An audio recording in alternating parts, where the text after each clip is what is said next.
on this map, but let's get on with the introductions because no Protoss players in this matchup today. In the top left spawn position, playing in yellow, playing for Karante Esports, it's Vortix.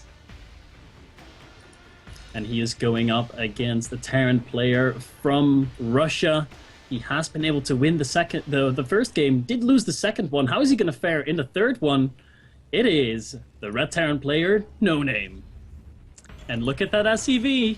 Nathanias. Someone wants to win this game of Starcraft, Lillian. He is going to go on the aggressive side. And this kind of reminds me of something that I kind of thought was interesting. I thought about experimenting with it on ladder, but you know, originally all 4 map spawns were available when Heart of the Swarm came out. So you wouldn't have players expect to get, 2 Rex or Proxy Reaper right by their main base. And this could be one of the reasons why Vortix might not see this coming. Might be like, oh, Star Station, he might, plays a good amount of ladder. And the last thing you might be thinking is, 2 racks on this map. So he is going to send out a drone scout, though, and oh, God, Lillian, it's headed right to the tower. It's running right into the barracks.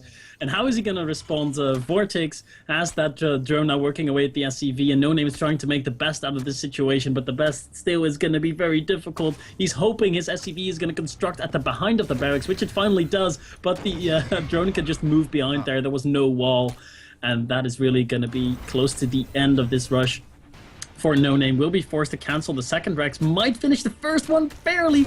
Oh, that was close. Those 2 drones, if that first drone would have been pulled a second earlier, he might have been able to do it. NoName brings 2 fresh SCVs over here, wants to continue this rush, but he's giving Vortix so much extra time. That second barracks isn't going to finish anytime soon. Yeah, we basically got some worker fisticuffs over here. Even more drones pulled by Vortix, and that Marine does come out, but it's like, oh man, there's 3 workers here. He doesn't have anything here to tank for him. He's just waiting for the second barracks, and he's basically just kiting these drones so that he can finish the second racks.